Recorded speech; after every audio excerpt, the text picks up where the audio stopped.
Эрхэм үзэгчдийнхээ нойроо амгалан айлтгая. Улс төрчийн манлайлагч зорилттой телевизийн төслийн нэгэн шин 7 хоногийн эхний дугаарыг Америк нэгдсэн улсаас Вашингтон хотоос үзэгч та бүхэндээ хөтлөн хүргэж байна. Үзэгч та бүхэн сар шиндээ сайхан шинэлвүү. Сайн бацхан та бүхэнд орой минь төргий. Өнөөдөр эх оронд маань 2015 оны 2 сарын 23-ны өдөр буюу одоо шинийн дөрвөнд тохиож байна. За улс төрчийн манлайлагч телевизийн зорилттой төсөлд оролцож байгаа шилдэг 30 оролцогчд маань бас зохион байгуулалтын багийн хамтаар Америк нэгдсэн улсын нийслэлд улс төр манлайллын тусгай хөтөлбөрт хамрагдахаар ингээд хурж ирээд байна. Тэгэхээр Америк нэгдсэн улсын хэд хэдэн томоохон судалгааны төвүүд, институт хүрээлэнгүүдээс, зарим их сургуулиудаас, зарим сангуудаас манай улс төрчийн манлайлагч телевизийн зорилт төсөлд оролцож байгаа залуучууд маань зориулж тусгай хөтөлбөрийг бэлдсэн байгаа. 3-7 хоногийн яг академик хөтөлбөр байгаа. За эндээс хамгийн гол нь бол шилбэл төрийг хамгийн үр дүнтэйгээр удирдах, дээрээс нь засаглалын олон хэв маягууд, за мөн геополитикийн тухай, Америк нэгдсэн улс болон дэлхийн өндөр хөгжилтэй орнуудын арчлалын дуршлаг, хүний эрхийн олтын талаар, ялангуяа үндсэн хуулийн болон эрх зүйн төрийн мэдээллүүдийг нэлээд өргөн хэмжээнд багтаасан ийм цогц сургалтыг манай залуучууд маань бүтэн 3-7 хоногийн хугацаанд үзэх юм байнамаа. За манай оролцогчдын маань Америк нэгдсэн улсад манлайллын хөтөлбөрт суралцах хугацаанд үзэгч та бүхэндээ хүргэх нэвтрүүлгийн тухайд бол шилдэг 30 оролцогчоос ганцаарчлсан танилцуулга нэвтрүүлгүүд хүрэх юм. За өөрөөр хэлбэл 30 оролцогч маань 8 дугаар сарын 8-наас эхлэн өнөөдрийг хүртэлх хугацаанд төслийн өгсөн үүрэг даалгавруудыг хэрхэн биелүүлсэн, өөрөө ямар ур чадвараараа өнөөдрийг хүртэл энэ шилдэг 30-д үлдэж чадсан бэ гэдгийг үзэгчдэд эргүүлэн сануулах, оролцогчдоо илүү тодтогох юм нэвтрүүлгийг хүргэх юм. Ингээд эхний нэвтрүүлгээ. Дуглаас үзэх нөө таах.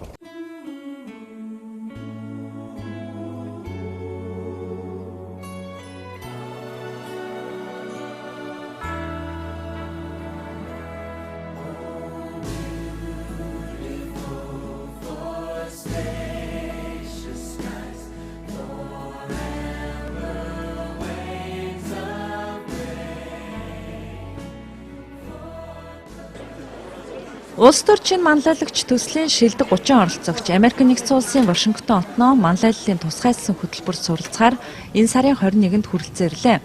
2014 оны 9-р сард улс орныхоо хөгжлийн төлөө гэсэн өөрийн шин санаа бүхий эссе бичлэгээ төсөлд ирүүлж өөрийгөө илэрхийлсэн эдгээр залуучууд зорилго тэмүүлэл нэгтээ 1700 гаруй залуусаас шигшигдэн үлдсэн юм.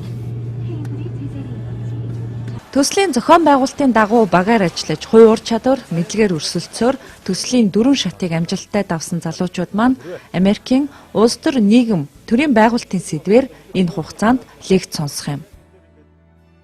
Өглөөний мэнд төргий.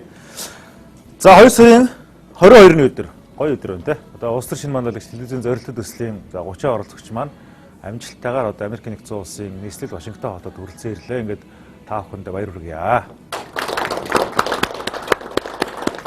Төслийн оролцогчдыг Вашингтон хотноос суралцаж байгаатай холбогдуулан Монгол улсын элчин сайдын яамнаас бүх талаар дэмжин ажиллагаа мэдэгдэж, Вашингтон дахь анхны уулзалтыг элчин сайдын яамны консул Мөнх Жаргал залуучуудтай маань хийлээ.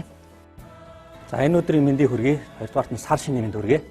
Тэгээд олон хүмүүс бол энд дэсэд ирж буцаж эндээс их юм сурж явж байгаа. Энэ дээрээ бол эндээс үзэх харах бол маш их вэ. Энэ бол том өрн, том улс. Элчин сайдын яамны зүгээс бол энэ том улсдаас гадаад харилцаагаа хангаж нөгөө талаар бас энд байгаа Монгол иргэдтэй бас консулоос үйлчлэгээ үзүүлж энд байгаа иргэдийн бас үйл ажиллагаа зохион байгуулж арга хэмжээг бол дэмжиж явдаг. Нийт Америк хэмжээнд бол томоохон 20 гаруй хотод ерөнхийдөө монголчууд төвлөрөн суудаг. 28 мянган орчим монголчууд бол амьдарч ажиллаж. Үүнээс бол нэг сурж байгаа оюутны виз статусаар сурж байгаа бол нэг 3500 орчим бол оюутан бол байгаа. Өнгөрсөн 2 жилийн хугацаанд бас оюутнууд зориулсан юм бас Монгол орноо яаж хөгжүүлэх үү гэдэг ингээд 2-3 мэтгэлцсэн ийм олон арга хэмжээний зохион байгуулсан л зөвхөн Америк сурж байгаа оюутнуудаа баас сурдаг үндэслээд. Тэгээд ямар ч эндээс энд ирсэн бас ийм их олон хүний хүч хөдөлмөр зарж байгааг би бүгдийг мэдж байгаа. Олон хүмүүс оролцож байгаа юм. Тэгээд энэ бүх хүмүүс итгэл найдвар энэ юмыг бол бас өвөртлөөд та бүхэн өөрсөндөө манаагаарай. Тэгвэл энд ямарваа нэг хүмүүсийг багцалж байгаад ямарваа нэг өчөр өөр юм ерөөсөө хийх гэсэн улс төрийн талд зорилго ерөөсөө байхгүй гэдгийг манай эрдэнэ бол миний сонсдоор шинж 3 удаа давтаж хэлж байна. Яг энэ бүхэн та бүхэн зөвхөн өөрсдөө юм олж аваад өөрсдийнхөө итгэл үнэмшлэр энэ улсаа хадгалж үздэг хичээлж би та бүхэнд бас захиж хэлэх гээсэ. За баярлалаа.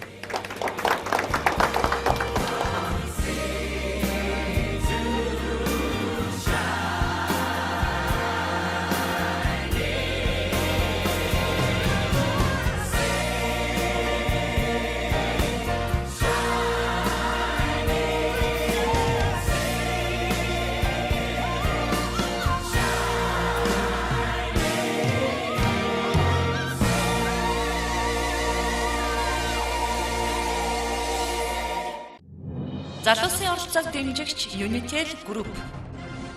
Ерөнхий ивент тэтгэгч яг одоо яг эндээс Pepsi брэнд. Ерөнхий ивент тэтгэгч хөгжилд хүргэх Монголын жигүүр Хүннүү Air. Ивент тэтгэгч цэвэр агаарт эрүүл амьдарцгаая шин налайх хороолол. Ивент тэтгэгч дэлхийд танигдсан Монгол брэнд Говь.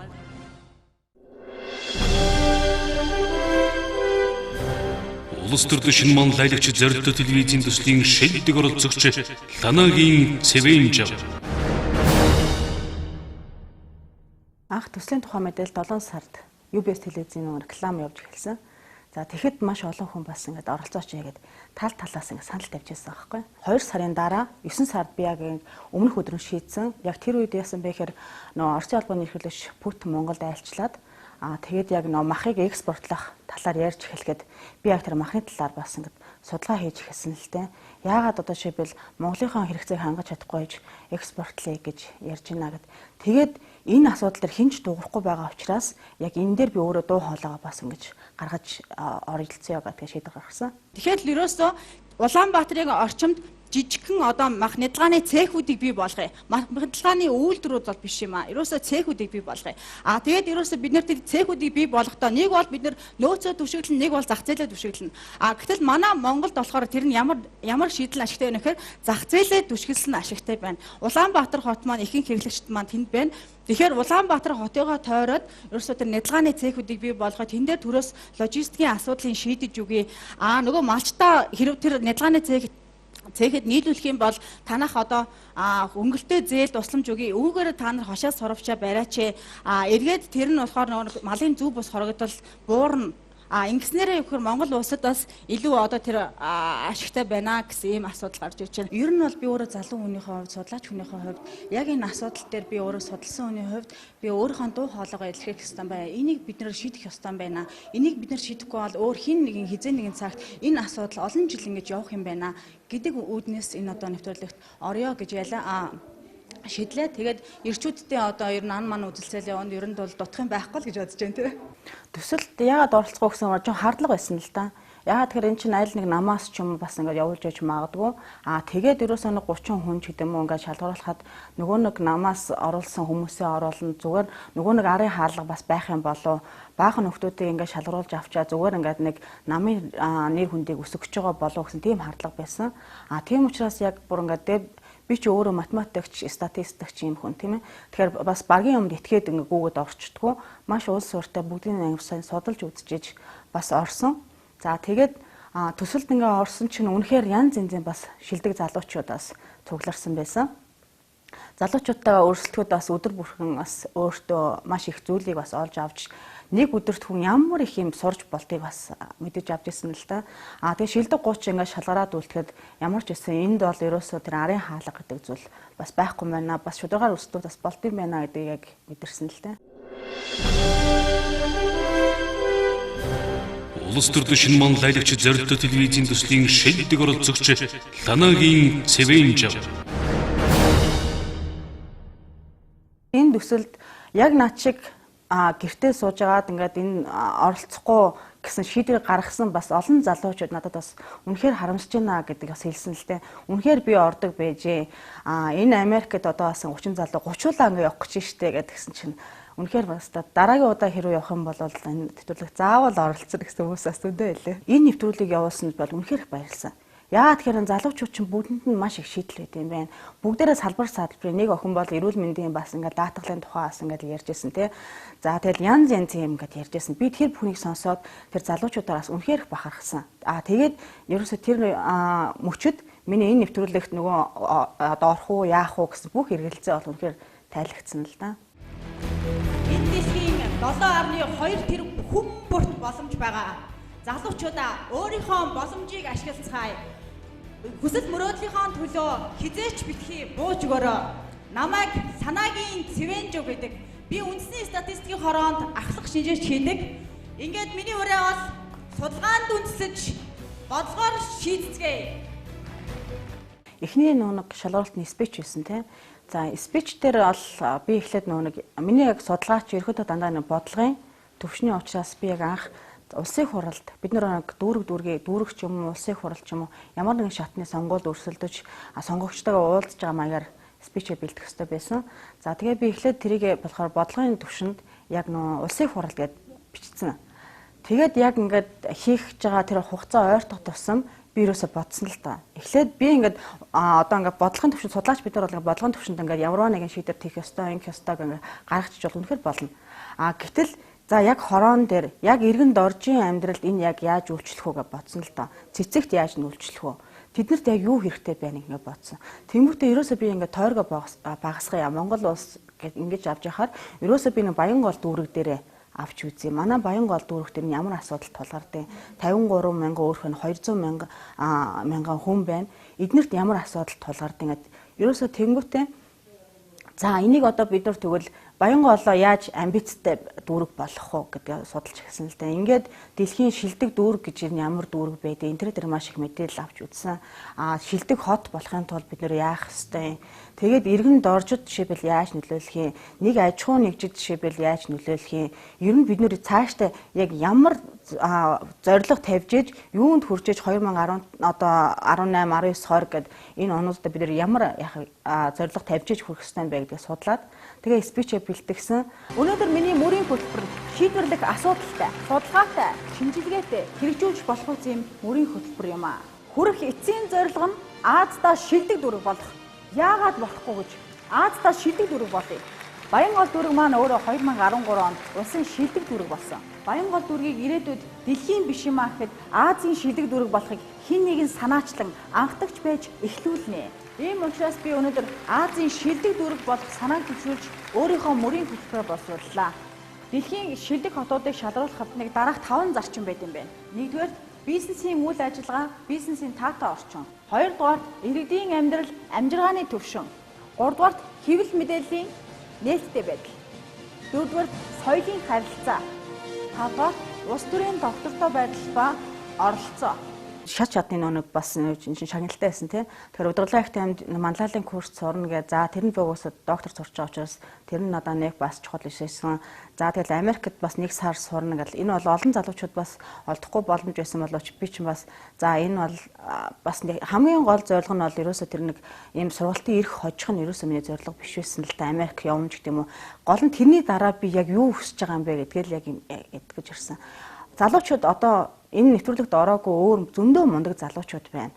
Тэд нар дорноо л ингэж байгаад байна. Ерөөсөө нь оролцоо байхгүй.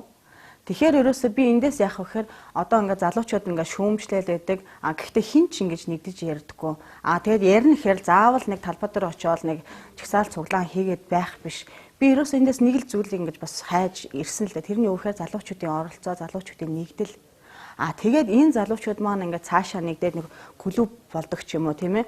Тэгээд тусдаа бас ингэж яад залуучуудын заавал бид нар нэг 2016 онд өрсөлдөхөө байх юм биш. Заавал нэг 20 онд биш. Ер нь бол бид нар нэг алсын бодлогоо бас ингэ болчих юм бол тэрийг залуучуудаар хэлэлцүүлээ. Тэрийг бас дээш нь ингээд уламжлалдаг болъё. Ингээд нэг улсын нэг юм бодлоготой болчих юм бол тэр нь эргээд цаашдаа бас улс оронд хөгжүүлэх. Тэгээд энэ дээр маш их судалгааны ажил бас хийх ёстой байна гэдгийг бас мэдрээд бас дараагийн төлөвлөгөөнүүдийг ирэхэд бас гаргацсан байна. Улс төрийн шинэ манлайлагч зорилттой телевизийн төслийн шилдэг оролцогч Ланагийн Цэвэнжав. Залуусын оролцоог дэмжигч Unitel Group. Ерөнхий ивент тэтгэгч яг одоо яг эндээс Pepsi Brand. Ерөнхий ивент тэтгэгч хөгжилд хүргэх Монголын жигүүр Хүннүү Air. Ивент тэтгэгч цэвэр агаарт эрүүл амьдарцгаая шин налайх хороолол. Ивент тэтгэгч дэлхийд танигдсан Монгол брэнд Говь. Хотод ч сар шин өргөн дэлгэр болд юм байна. Ах нь ингээ хөдлөе дөө. За. Үгүй яха, сууж байгаарай. Хүй, агуудаа ирж байгаа мянгад малч яхта ямар бэлэг өгөх юм бэ хоёлаа. Харин паргийн тоохгүй дээ. Минийхөө бэлгэндээ явлаа. Иглээ. Хондан цагаана бэлгэлүүл ямар уу? Нэрээ тгий. Алинаш. Хурвыны даллага болсон хондан цагаан картад идэгье. Шинэхэн гарсан Unitel-ийн картаар шинийн 8-ны дотор амжид цэнэгэл байс. Дахин арвжих давхар бэлэгтэй дандаа үржих ариун бэлэгшээлтэй юм аа. Ах минь. Гэлала. Тал дүүрэн бэлчих хундан цагаан сүргээс таалан бэлэгшээж хургахтай хоньныгийг зүсэлье ахын. Сар шинийн бэлгийн карт худалдаанд гарлаа. Хундан цагаан бэлгийн картаар шинийн 1-ээс 8-ны хооронд дансаа цэнэглээд цэнэглэсэн картын нэгжээ 2 дахин арвижуулан аваарай. 10 шилдэг бэлгийн карт бүрт нэгийг бэлгэнд. Сар шиндээ сайхан шинлээрэй. Unitel Group.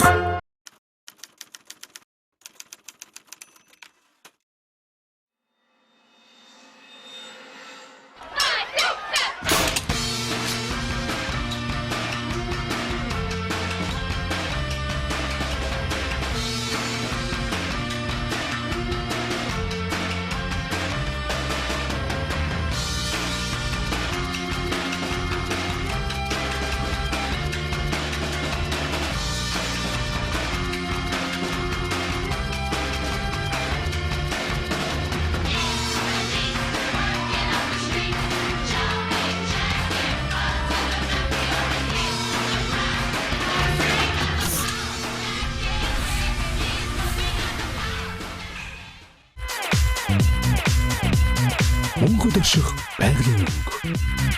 Намруулийн шин загварууд худалдаанд гарлаа.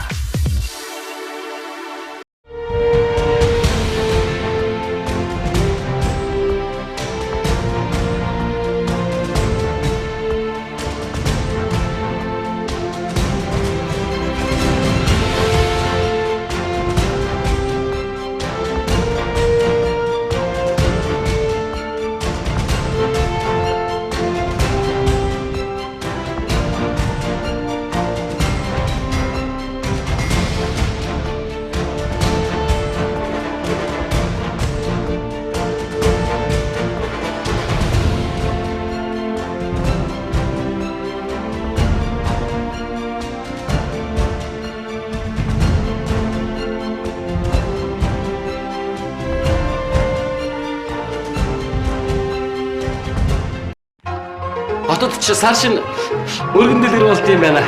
Ахын ингээ хөдлөе дөө. За. Үгүй яха, сууж байгаарай. Хүйе, агуудаа ирж байгаа. Мянгат малч яхта ямар бэлэг өгөх юм бэ хоёлаа. Харин ээ. Баргийн тоохгүй дээ. Минийхөө бэлгэндээ явлаа. Ийлээ. Хундан цагаана бэлгэлүүл ямар уу? Нэрээ тгий. Алинаш. Хурвыны даллаг болсон хундан цагаан картаа дэлгье. Шинэхэн гарсан Unitel-ийн картаар шинийн 8-ны дотор амжид цэнэгэл байс. Дахин арвжих давхар бэлэгтэй дандаа үржих ариун бэлэгшээлтэй юм аа. Ах минь. Гэлала. Тал дүүрэн бэлчих хундан цагаан сүргээс таалан бэлэгшээж хургахтай хоньныгийг зүсэлье ахын. Сар шинийн бэлгийн карт худалдаанд гарлаа. Хундан цагаан бэлгийн картаар шинийн 1-ээс 8-ны хооронд дансаа цэнэглээд цэнэглэсэн картын нэгжээ 2 дахин арвижуулан аваарай. 10 шилдэг бэлгийн карт бүрт нэгийг бэлгэнд. Сар шиндээ сайхан шинлээрэй. Unitel Group.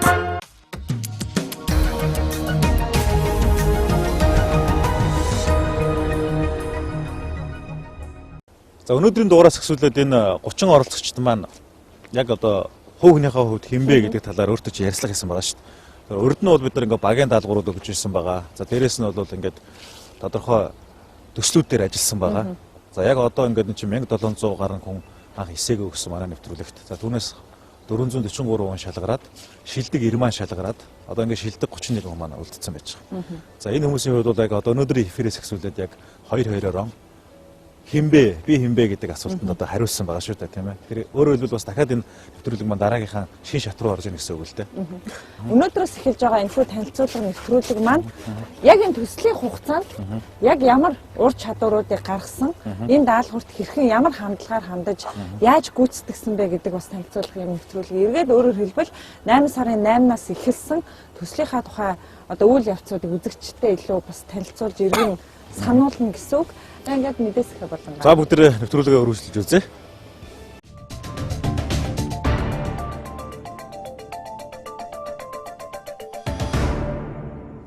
За үзэгчдээ энэ орооны амрыг ирээ. Мэдээ сахиа хуулийн хэрэгжилтийн болонгаараа хөгжлийн мэргэжлийн иргэдийн нийгмийн хамгааллын тухай хуулийн зүйл заалтуудаас хэрэгжиж байгаа хэсгийг асууж тодруулахаар түгээмэл хөгжил бие даа амьдрах төв төрийн бус байгууллага дээр ирээд байна.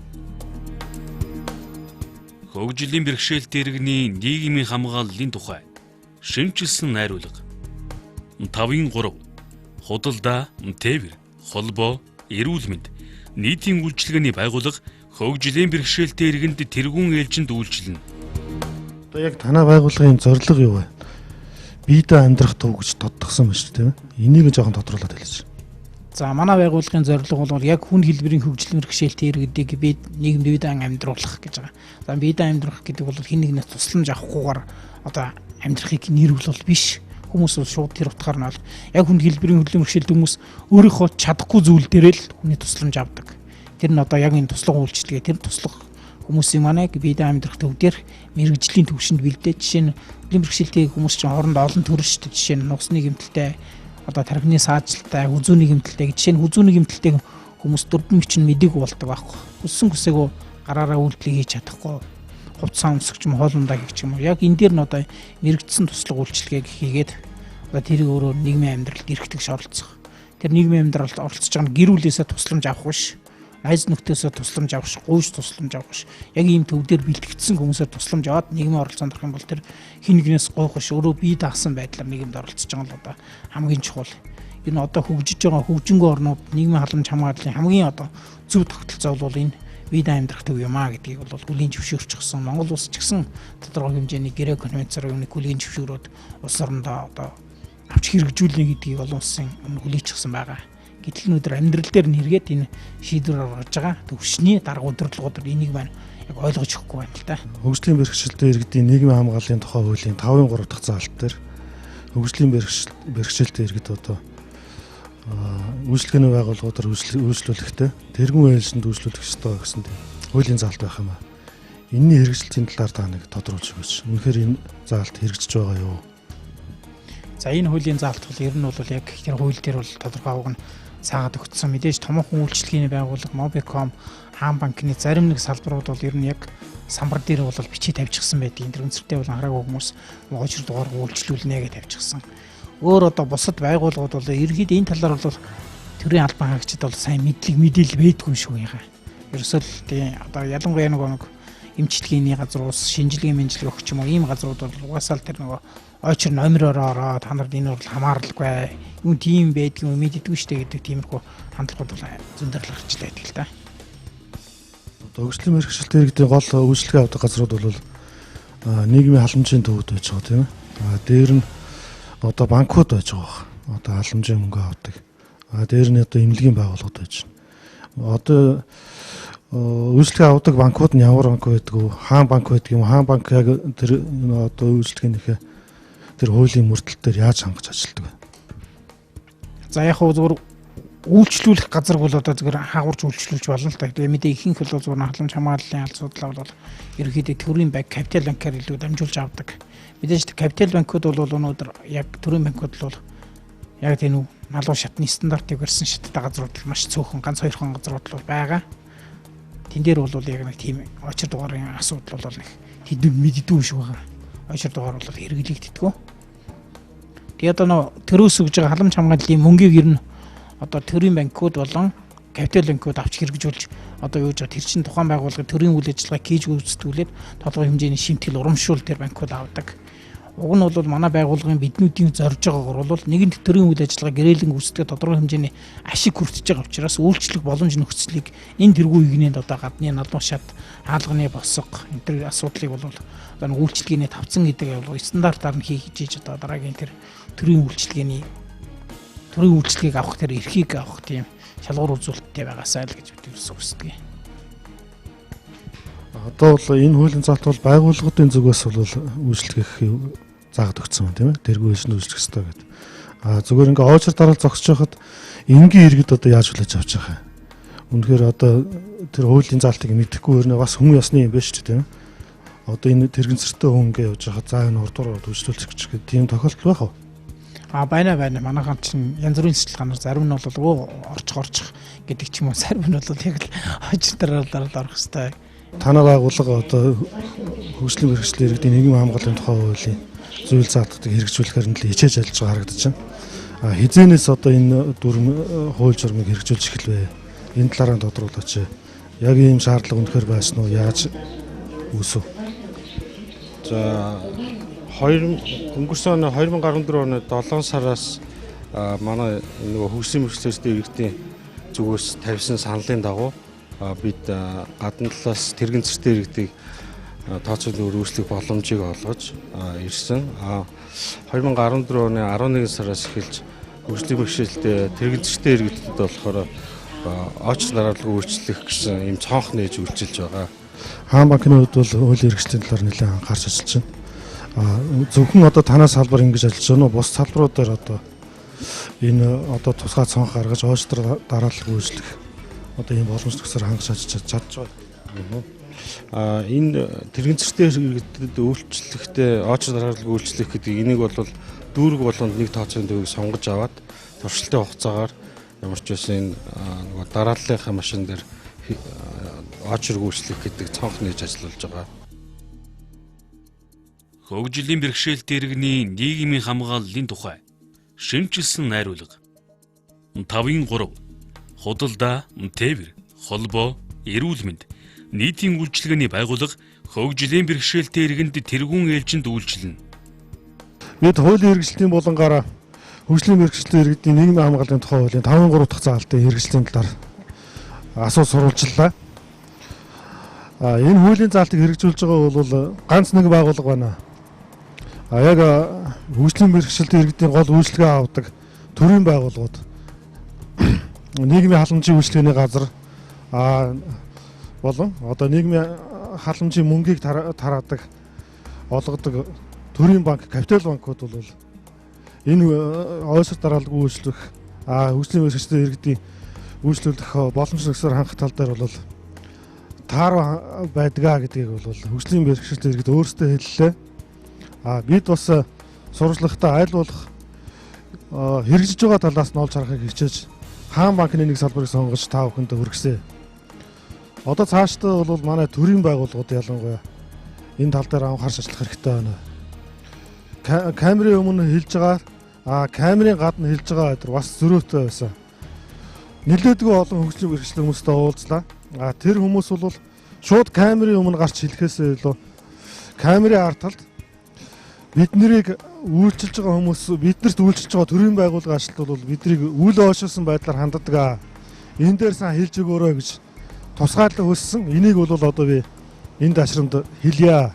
Манай төрийн байгууллагууд үйлчлэгээ сайжруулах хэрэгтэй байна. Хоёрдугаарт хөгжлийн мэргэжлийн иргэдийн хамгийн их үйлчлэгээ авдаг байгууллагууд бол төрийн банк, капитал банкуд үйлчлэгээнийхээ нөхцөлүүдийг сайжруулах хэрэгтэй байна. Төрийн банк хөгжлийн мэргэжлийн иргэд үйлчлэх тусгай тээлбэр гаргах шаардлага бол байдгийн байна. Ялангуяа нийгмийн халамжийн үйлчлэгээний мөнгө олгогддог 2-3 өдөртөө бол тусгай тээлбэр гаргаж өгч үйлчлэх шаардлага бол байна гэдгийг энд онцолж хэлье.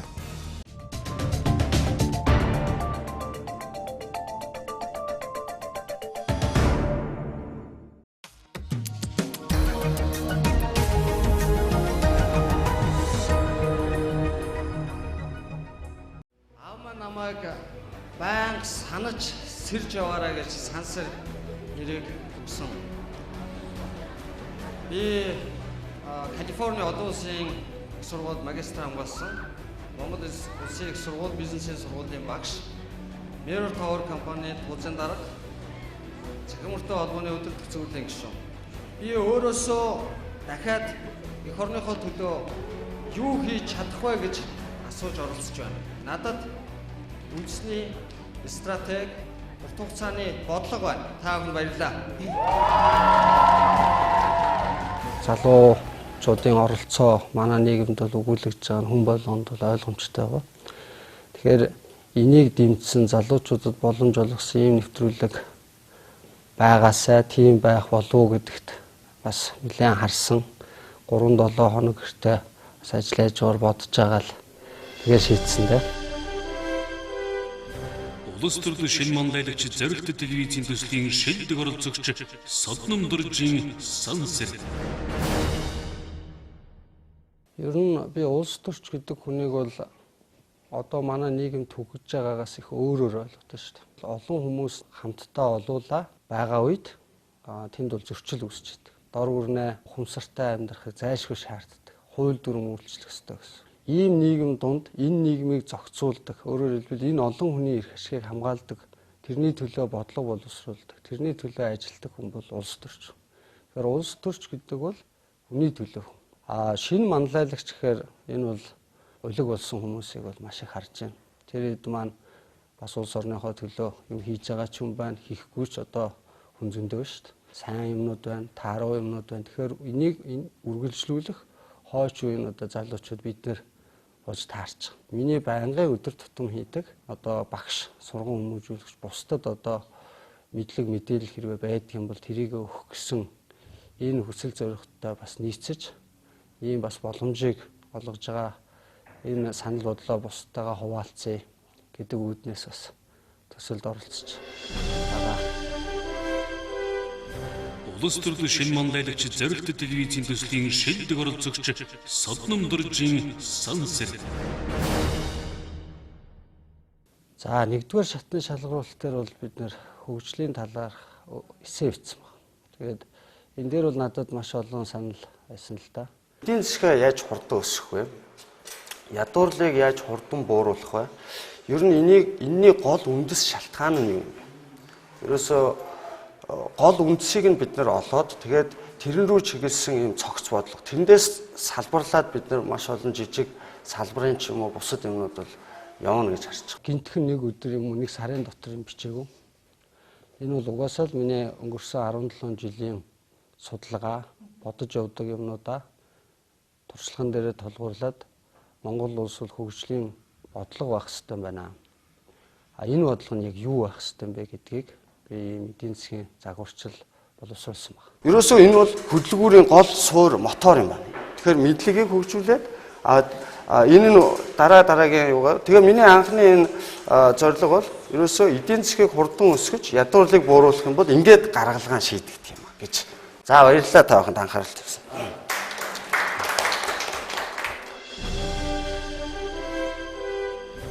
Улс төрлөө шинэ манлайлагч зорилт телевизийн төслийн шилдэг оролцогч Содном Доржийн Сансэр.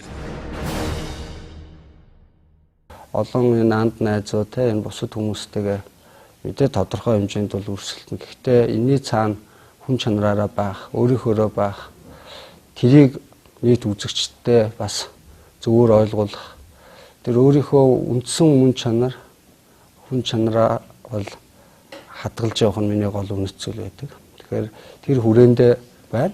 Гэхдээ мэдээж өрсөлдөөн учраас тэр хүрээн дотроо тодорхой шудраг, зөв, баталгаатай, нотлогоотой, бодлоготой хүнд хэрэг болох үс, мэдээлэл болцох үс, аваад хэрэгжилж болох үс ийм юмнуудыг л аль болох судалж, өшөөг үнзгэрүүлж цаашид түгээх, ажил болгох талаас л ажиллаж байна. Улс төрлөө шинэ манлайлагч зорилт телевизийн төслийн шилдэг оролцогч Содном Доржийн Сансэр. Анхны юм гэдэг утгаараа алдаа оноо байж байгаа. Гэхдээ харин маш өндөр зохион байгуулалттай зөв шудраг энэ болох хандлагууд бол оролцогч хүний хувьд ажиглагдж байгаа. Шүүмжлэх гэхээсээ илүү өшөө одоо цааш нь дараагийн зүг чиг рүү хандуулах талаас зүгээр саналаа хэлэхэд илүү одоо бодлогын шин чанартай. Одоо бид нэр хөгжил ярих өсрөнгөө хурдан хөгжих бидний хувьд сорилт. Түүнээс ингээд яваад байвал мэдээж энэ баялагтай, ийм одоо нөхцөл байдалтай, ийм харьцангуй давуу талуудтай ийм манайх шиг улс бол боломжтой хөгжих. Бид нэр бол байж болох хамгийн хурдан хөгжих тэр гаргалгаануудыг л байнга ярих. Тэр юмгаа энэ богино хугацаанд. Өөрөөр хэлбэл 10 сараас хойш бид нэр одоо 3 сар өнгөрсөн. Тэгээд 4 сар гэдэг бол яг үнэндээ богино хугацаа. Яг нийгмийн асуудлууд гэж шийддэг. Тэр байтугай хэдэн жилч богино хугацаа. Улс төрлөө шинэ манлайлагч зорилт телевизийн төслийн шилдэг оролцогч Содном Доржийн Сансэр. Энд оролцож байгаа бүх одоо оролцогч нар бол нэгэн зорилготой, нэгэн чигтэл хүмүүс байж байгаа. Монголыгоо яаж хөгжүүлэх юмсан бүгд өөр салбарын ус мэдээж өөрсдийнхөө хүрээнд бодоод сэтгэхэд хийдэг ажилтайгаа холбоотой санал ажиллагууд гараад явж байгаа. Тэгэхээр би бол Америкийн нэгдсэн улс магистр хамгаалсан. Монголдоо би бакалавра хамгаалсан байна. Одоо судалгааны чиглэл компани засаглал одоо ер нь миний хөгжлийн бодлогын бас нэгэн хэсэг нь бизнесийг дэмжих. Ерөөсө төрийн бодлого бол энэ хувь хүмүүс бизнесийг ажил хөдөлмөр хийх энтэй холбоотой бүхий л одоо зүйлээр нь дэмждэг л байх хэрэгтэй. Улс төрлөө шинэ манлайлагч зоригт телевизийн төслийн шилдэг оролцогч Содном Дуржийн Сансэрт. Энд юу чухал байд юм бэ гэхээр мэдээж бас нэг хамгийн чухал юм хувь хүмүүсийн хөгжил гэж байна. Хүний хөгжил гэдэг дотор их олон юм орно л доо. Тэр хүний эрүүл мэндийн асуудал, тэр хүний боловсрал, тэр академик боловсрал, дээрэс нь ур чадвар, ёс суртахуун гэдэг энэ олон зүйлс чинь нийлэхээр одоо мэдлэг боловсрал гэж ойлгож байгаа. Ийм юм руу илүү чиглүүлсэн энийг өдөөсөн ийм шагнал гэх юм уу энэ те урамшуул гэх юм уу ийм одоо үр дүн гэх юм уу те ийм байна өөрөө миний сонирхлыг маш их татсан л да тухайн үед те. Тэгээд би бас цаашдаа бол судалгааны чиглэлээр дэлхийн томоохон ихтэй сургууль бас суралцгуугаас төлөвлөгөөтэй байгаа. Тэгэхээр энэтэй маань их гол татагдсан бас нэг шинж байна. Улс төрлөө шинэ манлайлагч зоригт телевизийн төслийн шилдэг оролцогч Содном Дуржийн Сансэрт. Баялагийг хэд дахин бий болгодог ийм одоо бүтээгдэхүүн үйлчлэгээ оюуны ийм бүтээлүүдийг их дэмжсэн ийм бодлого, төрийн бодлого, татварын бодлого, ийм инновацийн бодлогууд бол зайлшгүй байгаа юм л та. Тэр бол миний нөгөө зөв бодлогын нэг хэсэгт бол бас явж байгаа. Тэгэхээр тэрнтэй уялдуулаад сага гэдэг энэ Монгол дөрвөн бэрхээрээ нэрлсэн эртний одоо англи, герман, хятадд бас бий болсон энэ модон тоглоомын санаан дээр энэ дөрвөн одоо шагаа хослуулад одоо шинэ ийм бүтээл гаргасан баг. Энийг бол одоо цагаан сарын бас бэлэг болгоод ард түмэнд сонирхуулахад одоо маш их сонирхож байна шүү дээ.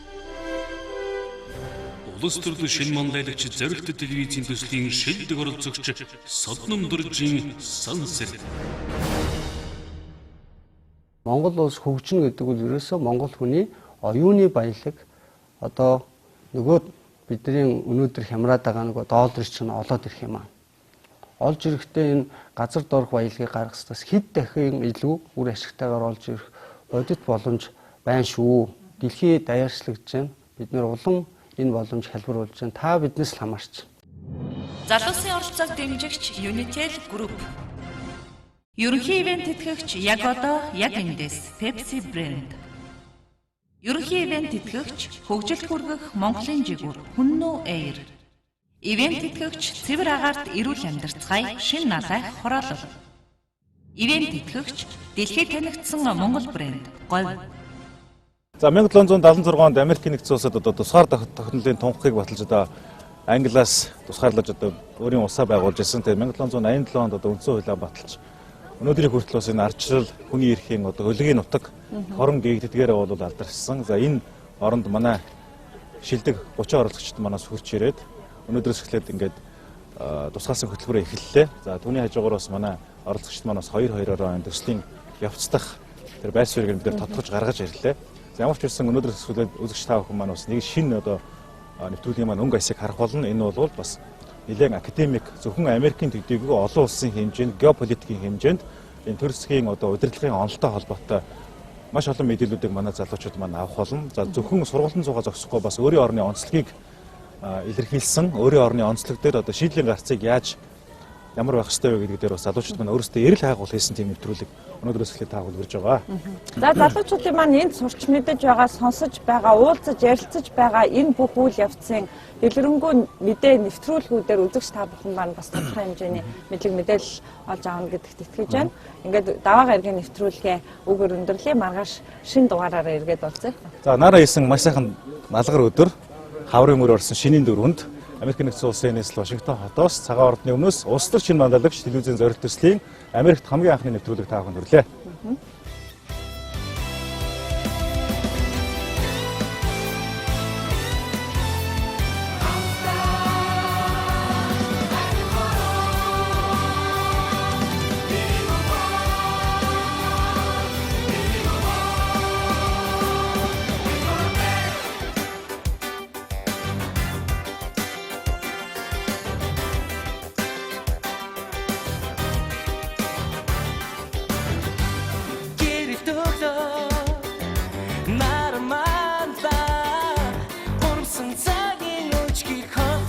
гараад арчлаа. Эхэмсээ миний Монгол эднэт цагийн бодрол өндөрлөө. Эхэмсээ миний Монгол эднэт цагийн бодрол шинээр өндөрлөө. Энхүглөөний нараманда эргэх цагийн мурадад дахиж итгэл авчлаа.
See